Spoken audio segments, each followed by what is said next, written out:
नमस्कार सभी को, मैं नील बेनीवाल अवर्स एजुकेशन के इस प्लेटफॉर्म पर आप सभी का स्वागत करता हूं। तो आज जो एस्टेट का एग्जाम हुआ था और उसमें जो हरियाणा जीके के क्वेश्चन पूछे गए थे वो क्वेश्चन हम सोल्व करने वाले हैं। जितने भी क्वेश्चन थे वो बिल्कुल ऑथेंटिक डाटा के साथ और 100% एक्यूरेसी के साथ और विद डिटेल के साथ हम क्वेश्चन करेंगे। सबसे पहला क्वेश्चन आपके सामने, हरियाणा में लोकसभा और राज्यसभा की सीटें कितनी है? तो देखो, लोकसभा की सीटें हरियाणा में आप सभी जानते हैं कितनी, 10 सीटें हैं। लेकिन जब हरियाणा बना था 1 नवंबर 1966 को, उस समय हरियाणा में लोकसभा की सीटें कितनी थी? 7 सीटें। अगले साल 1967 में ये बढ़कर कितनी हो जाती है? 9 सीटें। और 1970 के अंदर ये सीटें कितनी हो जाती है? टोटल 10 सीट जो है वो हो गई थी लोकसभा की। अभी वर्तमान में भी आपकी 10 सीटें हैं। इसके बाद इन 10 सीटों में आपकी 2 सीटें आरक्षित है, 2 सीटें रिजर्व है। कौन कौन सी है? एक तो अंबाला हो जाएगी आपकी और एक आपका सिरसा। अंबाला और सिरसा, वहां पर आप देखोगे अंबाला और सिरसा में और रिलेशन बनते हैं। एक आपसे पूछा जाता है सबसे ज्यादा औसत वर्षा कहां पर होती है? अंबाला में सबसे ज्यादा, सिरसा में सबसे कम होती है। ठीक है। इसके बाद जो असैनिक हवाई अड्डे आपके कहां पर है? एक अंबाला में, एक सिरसा में। और वहीं पे रिजर्व सीटें भी आपसे जो पूछी जाए, एक अंबाला में, एक सिरसा में। अगर यहां से सांसद पूछे तो अंबाला से जो आपके सांसद है वो रतनलाल कटारिया हो जाएंगे। और सिरसा से कौन? सह से सिरसा और सह से सुनीता दुग्गल, ये यहां से सांसद हो जाएंगे। तो ये भी आप ध्यान रख सकते हैं। इसके बाद देखो, 10 सीटें आपकी कौन सी? लोकसभा की। 5 सीटें आपकी राज्यसभा की। थर्ड ऑप्शन राइट आंसर रहेगा। और विधानसभा के आप सभी जानते हैं 90 सीटें हो जाएगी। हरियाणा के किन स्थानों को यूनेस्को की रामसर संधि के तहत रामसर स्थल के रूप में अधिसूचित किया गया? रामसर साइट जो आपकी ईरान के अंदर है। और इसके बाद आपसे ये पूछा गया हरियाणा के अंदर आपके कौन से? तो एक सुल्तानपुर हो जाएगा गुरुग्राम के फर्रुख नगर के अंदर, दूसरा भिंडाबाद जो कि हरियाणा के झज्जर जिले में हो जाएगा। तो ये 2 हरियाणा के अंदर रामसर साइट है। अगर आपसे ये पूछे रामसर साइट यानी कि वेटलैंड आपकी कितनी टोटल वर्तमान में भारत में पूछे तो भारत में टोटल 75 वेटलैंड हो जाएगी। अभी हाल ही में जो 75वां आजादी का अमृत महोत्सव मनाया गया उसके तहत भारत में टोटल जो वेटलैंड कर देगी वो कर देगी 75, जिनमें 2 अपनी हरियाणा की है, जिनको आपकी कौन कौन सी? एक सुल्तानपुर, एक भिंडावास। इन दोनों में आपसे बड़ी पूछे तो बड़ी कौन सी हो जाएगी? बड़ी भिंडावास है इन दोनों के अंदर। ठीक है। 2 फरवरी को आपका दिन मनाया जाता है, कौन सा? वेटलैंड डे जो है 2 फरवरी को आपका मनाया जाता है। नेक्स्ट देखो, हरियाणा के राज्यपाल के संबंध में निम्न कथनों पर विचार करना है। गवर्नर से क्वेश्चन इसमें 2-3 पूछे गए थे, तो गवर्नर के बारे में पढ़ लेते हैं। राज्यपाल के संबंध में आपको बताने सबसे पहले, हरियाणा केंद्रीय विश्वविद्यालय जो आपकी हरियाणा में एकमात्र सेंट्रल यूनिवर्सिटी है, जो कि आपका कहां पर है? जंतपाली के अंदर। और ये जंतपाली आपका कहां पर है? महेंद्रगढ़ के अंदर। ठीक है। तो जंतपाली महेंद्रगढ़ में जो यूनिवर्सिटी है उसके आपके जो चांसलर है ना, वो राज्यपाल नहीं होते। तो पहला गलत हो जाएगा, क्योंकि अगर आप देखोगे हरियाणा के अंदर जितनी भी स्टेट यूनिवर्सिटीज है, जो स्टेट यूनिवर्सिटी है उनके चांसलर आपके होते हैं राज्यपाल, और सेंट्रल यूनिवर्सिटी के नहीं होते। ठीक है। ये तो आप सभी जानते हैं। तो इसलिए आपका पहला यहाँ पे गलत हो गया।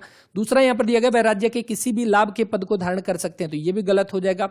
वह Indian red cross society Haryana राज्य के शाखा के अध्यक्ष हैं। तो ये बिल्कुल ठीक रहेगा, क्योंकि हरियाणा में जो आपकी इंडियन रेड क्रॉस सोसाइटी की जो शाखा है उसके अगर चेयरमैन पूछे आपसे, अध्यक्ष जो पूछा गया, चेयरमैन इसके कौन हो जाएंगे? तो वो हरियाणा के राज्यपाल होते हैं। और वर्तमान में आप सभी जानते हैं 18वें नंबर के कौन है? बंडारू दत्तात्रेय जो है वो रहेंगे इसके चेयरमैन। अगर पूछे इसके वाइस चेयरमैन जो है वो वर्तमान में कौन है? वो है कौन? सुषमा गुप्ता। सुषमा गुप्ता जो वर्तमान में वाइस चेयरमैन हो जाएगी किसकी? Indian red cross society Haryana की। ठीक है। और इसके बाद चौथा जो आपका है ये यहाँ पे ये भी गलत हो जाएगा, क्योंकि अगर आप ऑप्शन देखोगे यहाँ पे, देखो अपना जो पहला और दूसरा दोनों गलत हो गई। इसका मतलब आपका पहला इसमें है ये गलत, दूसरा इसमें है ये गलत और ये भी गलत। तो राइट आंसर जो बनेगा थर्ड ऑप्शन जो है वो रहेगा। नेक्स्ट देखो, हरियाणा के किस शहर को सिटी ऑफ वार हीरोज के रूप में जाना जाता है? सिटी ऑफ वार हीरोज के नाम से आपका जाना जाता है भिवानी जिले को। फोर्थ ऑप्शन इसका जो है वो रहने वाला है राइट आंसर।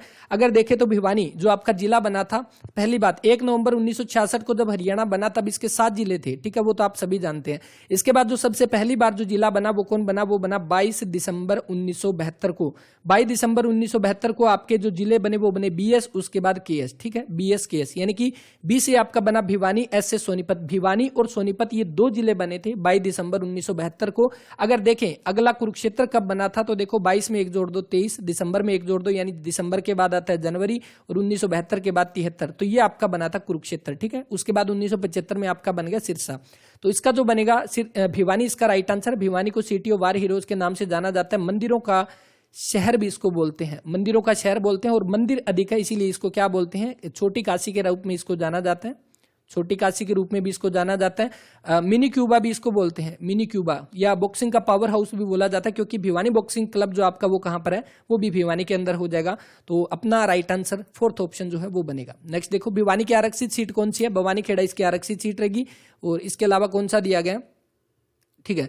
आगे देखो, निम्न में से कौन हरियाणा के राज्यपाल के द्वारा नियुक्त नहीं होता? तो हरियाणा के राज्यपाल के द्वारा देखो सबसे पहला दिया गया है हरियाणा के मुख्यमंत्री। हरियाणा की बात नहीं है, जितने भी स्टेट के आपके जो मुख्यमंत्री होते हैं उनकी अपॉइंटमेंट कौन करता है? वहां के राज्यपाल करता है। तो पहला बिल्कुल ठीक है, ठीक है, ये सही हो जाएगा। दूसरा, पंजाब और हरियाणा उच्च न्यायालय के न्यायाधीश। पंजाब और हरियाणा उच्च न्यायालय के न्यायाधीश। यहां पर देखो एक चीज समझने वाली है, एक तो आपका यहां पर दिया गया अपॉइंट कौन करता है। तो अपॉइंट जो अगर पूछेगा ना, यहाँ पे जो भी, ये पंजाब और हरियाणा की बात नहीं करें, हम किसी भी स्टेट की बात कर सकते हैं। तो जो उस स्टेट का जो पहली बात, इनकी जो नियुक्ति करेगा ना, वो नियुक्ति करेगा राष्ट्रपति। प्रेसिडेंट जो इनकी नियुक्ति करता है, ठीक है। जो भी हाई कोर्ट जो है, उन हाई कोर्ट के आपके चीफ जस्टिस हो चाहे जस्टिस हो, यानी मुख्य न्यायाधीश हो चाहे न्यायाधीश हो, उनकी अपॉइंटमेंट जो है ना वो कौन करता है? वो राष्ट्रपति करता है, ठीक है। अगर वहीं पे ओथ की बात करें, उनको शपथ जो है वो कौन दिलाता है? तो शपथ दिलाता है गवर्नर।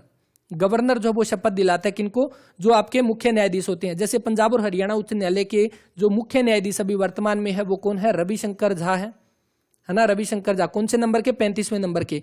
तो रविशंकर झा जो है, इनको शपथ किसने दिलवाई थी? इनको दिलाई थी वीपी सिंह बदनौर ने। वीपी सिंह बदनौर ये पंजाब के गवर्नर थे जिस टाइम इनको चुना गया था। लेकिन अभी वर्तमान में पूछे ना, वर्तमान में कौन है? बनवारी लाल पुरोहित जो है वो रहेंगे। बनवारी लाल पुरोहित वर्तमान में क्या हो जाएंगे? पंजाब के गवर्नर। वैसे अगर चंडीगढ़ का प्रशासन पूछे किसके अंतर्गत आता है, तो चंडीगढ़ का प्रशासन आता है पंजाब के अंतर्गत। इसीलिए वहां के गवर्नर जो इनको शपथ दिलाते हैं, ठीक है। तो अपना ये एक दूसरा गलत हो गया ना, तो यहीं से अपना राइट आंसर बन गया था। सेकंड ऑप्शन इस क्वेश्चन का राइट आंसर रहेगा। हरियाणा लोक सेवा आयोग के सदस्य, हरियाणा लोक सेवा आयोग, हरियाणा पब्लिक सर्विस कमीशन जो है, उनकी सदस्यों की नियुक्ति कौन करता है? वो करता है राज्यपाल। और हरियाणा मानवाधिकार आयोग की भी कौन करता है? राज्यपाल करता है। नेक्स्ट इसके बाद जो यहां पर नेक्स्ट दिया गया, बाकी राज्यपाल के बारे में एक दो क्वेश्चन और देखो जो एग्जाम में पूछे गए थे और इंपॉर्टेंट भी है। पहली बात, अभी वर्तमान में जो गवर्नर है ना, वो गवर्नर कौन है? 18वें नंबर के बंडारू दत्तात्रेय, ठीक है। एक क्वेश्चन पूछा गया था पीछे एग्जाम के अंदर कि ऐसे कौन से हरियाणा के गवर्नर है जो पद पर रहते हुए जिनकी मृत्यु हुई थी, ये क्वेश्चन पूछा गया था एग्जाम में। तो उसका आपका राइट आंसर जो कौन सा बनेगा? वीरेंद्र नारायण चक्रवर्ती, ठीक है। वीरेंद्र नारायण चक्रवर्ती जो है, ये आपके पहली बात तो इनसे जुड़ा हुआ ये भी पूछ सकता है कि सबसे लंबा कार्यकाल जो है वो किसका था गवर्नर के तौर पर? सबसे लंबा कार्यकाल, तो सबसे लंबा कार्यकाल था वीरेंद्र नारायण चक्रवर्ती का। इनके नाम पर एक झील भी है और इनका जो निधन हुआ था वो कार्यकाल के दौरान इनका निधन हुआ था। इसके साथ ही एक चीज और जो आपसे पूछे, सबसे कम जो कार्यकाल किसका था? तो ओपी वर्मा जो है, उनका सबसे कम कार्यकाल रहा था एज ए गवर्नर के तौर पर, ठीक है। तो ये चीजें आपको इसके बारे में ध्यान रखनी है। इसके बाद नेक्स्ट आपका लोकायुक्त से जुड़ा हुआ, और हरियाणा में लोकायुक्त संस्था की स्थापना वर्ष 2002 में हुई थी। तो जो लोकायुक्त एक्ट है ये आपका कब? तो ये आपका आया था 6 जनवरी 2002 में आपका जो लोकायुक्त आया था। उसके बाद जो ये पहला आपका ठीक हो जाएगा। दूसरा, न्यायमूर्ति प्रीतम पाल। तो प्रीतम पाल जो है ये राज्य के पहले लोकायुक्त थे। और ये क्वेश्चन आपको याद होगा सीटी के एग्जाम में भी पूछा गया था। 6 नवंबर मॉर्निंग शिफ्ट के अंदर ये क्वेश्चन आया था और उसमें यही क्वेश्चन था कि जो हरियाणा के पहले आपके लोकायुक्त कौन थे, ठीक है। तो वो थे प्रीतम पाल। तो यानी कि इसका थर्ड ऑप्शन राइट आंसर रहेगा। दूसरी बात, अभी वर्तमान में पूछे तो कौन है? वर्तमान में हरिपाल वर्मा है। इससे पहले नवल किशोर जो आपके, इससे पहले कौन थे? एन के अग्रवाल या नवल किशोर अग्रवाल थे, और उसके बाद अभी बन गए हरिपाल वर्मा। नेक्स्ट, हरियाणा के निम्न स्मारकों में से किन्हें राज्य संरक्षित स्मारक का दर्जा दिया गया? वैसे अगर आपसे पूछे कि हरियाणा के वर्तमान में टोटल कितनी ऐसी स्मारक है जिनको आपका संरक्षित किया गया, जिनको आपका प्रोटेक्टेड मॉन्यूमेंट हरियाणा के अंदर टोटल कितने हैं? वो है 39, ठीक है। जिसमें आपका शेख तैयब का मकबरा जो कि कहां पर है? कैथल के अंदर है, ये बिल्कुल ठीक रहेगा। दूसरा, शोभा सागर तालाब। तो शोभा सागर तालाब जो है ये कहां पर है? ये नारनौल के अंदर, ये भी ठीक रहेगा। भीमा देवी कॉम्प्लेक्स जो आपका कहां पर है? भीमा देवी मंदिर, ये आपका कहां पर रहेगा? ये पिंजौर के अंदर रहेगा, ठीक है। तो इसका अपना जो ये भी आपका रहेगा तीनों के तीनों, तो इसका राइट आंसर जो बनेगा पहला, दूसरा और तीसरा तीनों इसके सही रहने वाले हैं। चौथा ऑप्शन इसका राइट आंसर रहेगा भीमा देवी मंदिर, जिसको आपका उत्तर भारत का खजुराहो भी इनको बोला जाता है। नेक्स्ट देखो, हरियाणा के औद्योगिक क्षेत्रों में आधारभूत सुविधाओं का विकास करने के लिए निम्न में से कौन सी संस्था जिम्मेवार है? तो कौन सी संस्था हो जाएगी? तो इसको नाम से आप देख सकते हो कौन सा हो जाएगा? HSIIDC, यानी कि Haryana state industrial and infrastructure development corporation. तो इससे नाम से पता लग रहा है हमारा, तो राइट आंसर जो बनने वाला है ऑप्शन नंबर 3 बनेगा।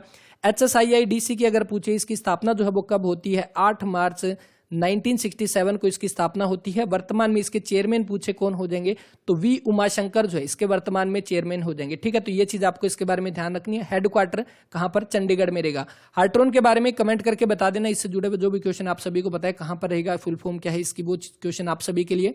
नेक्स्ट देखो अगला क्वेश्चन यहाँ पर परिवार पहचान पत्र योजना, हरियाणा के अंदर जो अभी चल रही है काफी फेमस परिवार पहचान पत्र योजना, इसके बारे में जो कथन दिया गया है। सबसे पहली बात, परिवार पहचान पत्र योजना इसकी शुरुआत जो है वो होती है 4 अगस्त 2020 को और हरियाणा के पंचकुला जिले से इसकी शुरुआत की जाती है।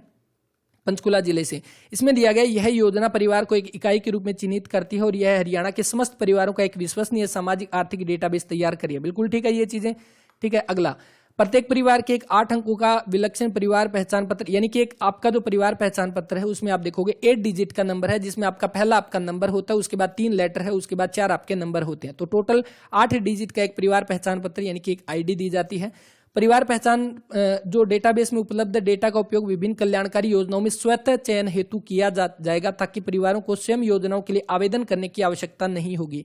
आप सभी जानते हैं जो अभी परिवार पहचान पत्र के जो अपडेट हो रहे हैं उसके बाद सरकार ने ये भी बोला था, अभी पीछे सी घोषणा भी की गई थी कि जो बुढ़ापा पेंशन के लिए जो योग्य है, जो एलिजिबल है, जो 60 वर्ष से प्लस हो जाते हैं, उनको कुछ भी करने की जरूरत नहीं होती, वो ऑटोमेटिक डाटा उठाएगा और वहां पर उनको जो पेंशन है उनकी वहां पर शुरू हो जाएगी। तो मतलब ये चीजें भी इसकी ठीक है।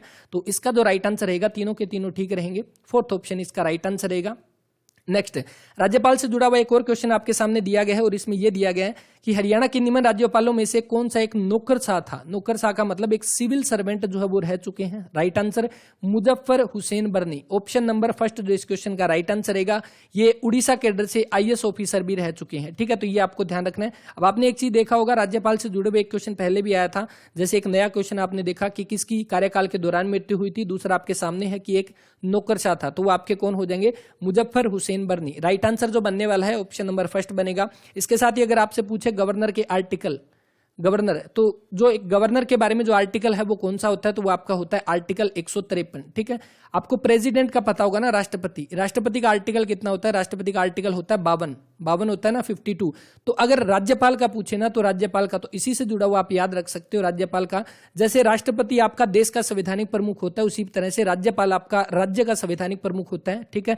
अगर राष्ट्रपति का आर्टिकल 52 है तो 53 बनाने के लिए हम क्या, 53 मतलब कि इसमें एक जोड़ देंगे तो कितना हो जाएगा 53, और जो एक जोड़ा वो आगे लिख दो, यानी कि राज्यपाल का आर्टिकल होने वाला है 153। इस तरह से आप इसको याद भी रख सकते हैं।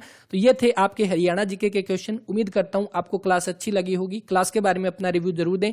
बाकी कंप्लीट पेपर भी हम सोल्व करेंगे, लेकिन अभी आप सभी के लिए इतने क्वेश्चन रहेंगे क्योंकि कंप्लीट पेपर नहीं मिला था। जैसे ही कंप्लीट पेपर मिलता है हम बाकी क्वेश्चन भी सोल्व करेंगे, मैथ के या हिंदी के जो भी क्वेश्चन आए थे। क्योंकि अगर आप देखोगे हरियाणा जीके के क्वेश्चन, हिंदी के क्वेश्चन, मैथ के क्वेश्चन, इंग्लिश के क्वेश्चन, एक अपना जो अलग छोड़कर बाकी जितने भी टॉपिक है वो सीटी एग्जाम के लिए भी इंपॉर्टेंट रहने वाले हैं, तो वो क्वेश्चन भी बिल्कुल अच्छे से कवर करेंगे।